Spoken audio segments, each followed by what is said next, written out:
જસદણ વિછિયાના ખેડૂતોના ગામમાં ખેતરમાં જે વીજ પોલ ઓલરેડી ઊભા થઈ ગયા છે એની માટે પણ અમારી લડત છે। તો આ જે ખેડૂતોના ખેતરમાં થાંભલાઓ જે ઊભા થઈ ગયા છે કે થવાના છે એને દર મહિને 50,000 રૂપિયા ભાડા કરારે આપવામાં આવે। તાત્કાલિક ધોરણે આપના તરફથી પોલીસને અને કંપનીને સૂચના આપવામાં આવે કે આ કાર્ય છે એ તાત્કાલિક ધોરણે બંધ કરવામાં આવે।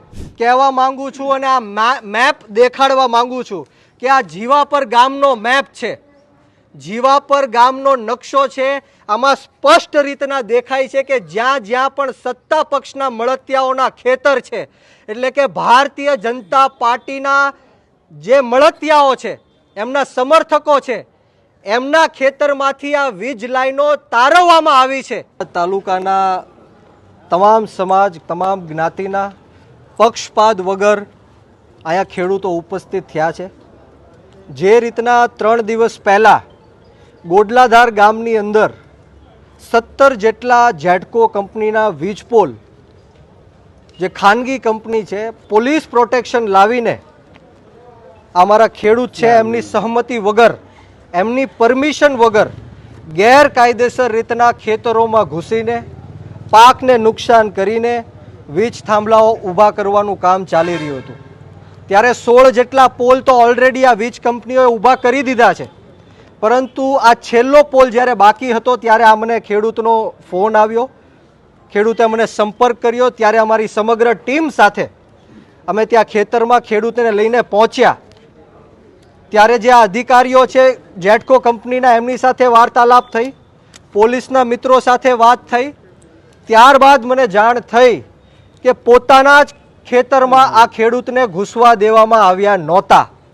ત્યારે મારે ઉગ્ર બોલાચાલી થઈ અને ત્યારબાદ 3 દિવસ સુધી એવો નિર્ણય લેવામાં આવ્યો કે 3 દિવસ સુધી આ ખેતરમાં કામ થશે નહીં।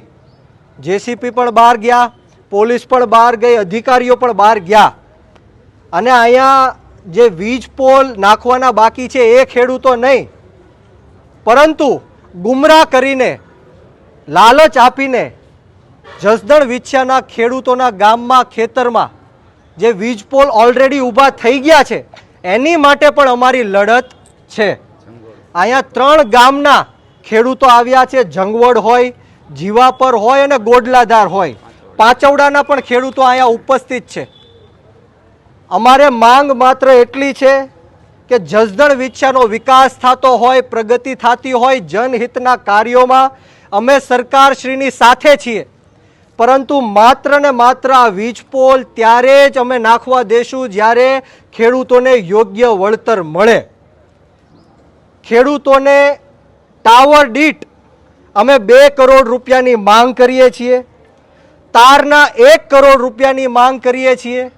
અને જો આ તમને યોગ્ય ન લાગતું હોય તો આ જે ખેડૂતોના ખેતરમાં થાંભલાઓ જે ઊભા થઈ ગયા છે કે થવાના છે એને દર મહિને 50,000 રૂપિયા ભાડા કરારે આપવામાં આવે।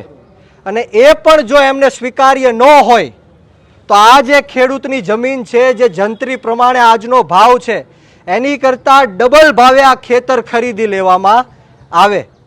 પરંતુ અમારી માંગ એટલી છે કે આ ખેડૂતના ખેતરમાં જે વીજ પોલ ઊભા થવાના છે એ કદાચ 200 વારમાં ઊભા થવાના છે, પરંતુ ભવિષ્યમાં જ્યારે આ વીજ પોલ પડી જશે કે એમને રિપેર કરવામાં આવશે ત્યારે આજે આ કંપનીના લોકો છે એ હેલિકોપ્ટર લઈને તો આવવાના નથી, પેરાશૂટથી તો આવવાના નથી, આ ઊભા પાકને નુકસાન કરીને આ ખેડૂતોના ખેતરમાંથી ચાલીને આવવાના છે। તો આજે વીજ પોલ નાખવાના છે એ જમીનની સાથે એક રસ્તો કાઢવામાં પણ આવે અને આ રસ્તાનું પણ વળતર આ ખેડૂતોને આપવામાં આવે। આ અમારી માંગણી છે। અને અત્યારે કદાચ સાહેબ શ્રી ઉપસ્થિત નહીં હોય કે ભાગી ગયા હશે કે મને કાંઈ ખબર નથી, પરંતુ અત્યારે તાત્કાલિક ધોરણે આપના તરફથી પોલીસને અને કંપનીને સૂચના આપવામાં આવે કે આ કાર્ય છે એ તાત્કાલિક ધોરણે બંધ કરવામાં આવે। અમે ત્યાં કામ કરવા દેશું નહીં।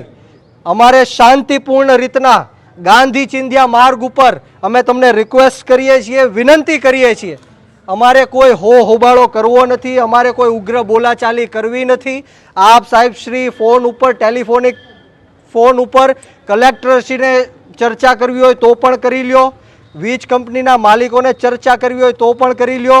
ત્યાં સુધી અમે અહીંયા ઊભા છીએ, તમારા જવાબની અમે રાહ જોઈએ છીએ. અને જો તમારા પાસેથી અમને નેગેટિવ જવાબ મળશે કે ત્યાં કામ ચાલુ રહેશે ખેતરની અંદર, તો અમે ગાંધી ચિંધ્યા માર્ગ ઉપર આંદોલન પણ કરવાના છીએ.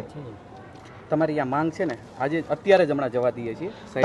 અમારી માંગ અત્યારે જવા દઈએ છીએ, પરંતુ મીડિયાની સમક્ષ આપને પણ હું કહેવા માંગુ છું અને આ મેપ દેખાડવા માંગુ છું કે આ જીવાપર ગામનો મેપ છે, જીવાપર ગામનો નકશો છે. આમાં સ્પષ્ટ રીતના દેખાય છે કે જ્યાં જ્યાં પણ સત્તા પક્ષના મળતિયાઓના ખેતર છે, એટલે કે ભારતીય જનતા પાર્ટીના જે મળતિયાઓ છે, એમના સમર્થકો છે, એમના ખેતરમાંથી આ વીજ લાઈનો તારવવામાં આવી છે અને બીજા ખેડૂતોને હેરાન પરેશાન કરવા માટે આડી નવડી લાઈન કાઢીને બીજા ખેડૂતોને હેરાન કરવામાં આવે છે. એ પણ અમારી માંગણી છે કે આ સત્તા પક્ષ એમના મળતિયાઓને તારવે છે અને બીજા ગરીબ ખેડૂતોને આ જે નુકસાની અપાવે છે એમની પણ અમારી માંગ છે. અને બીજી બાજુ અમારે ગોટલાધારની મેં તમને વાત કરી, અને સાથોસાથ અમારે જંગવડમાં પણ આવી રીતના લાઈનો આવવાની છે, ત્યારે આવી ગઈ છે, ત્યારે એમની પણ અમે તમને માંગ કરીએ છીએ. એટલે તમારી પાસેથી એક જવાબની અમે અપેક્ષા રાખીએ છીએ. ત્યાં સુધી તમામ અમે ખેડૂતો અહીંયા ઊભા છીએ, તમારા જવાબની રાહ જોઈએ છીએ.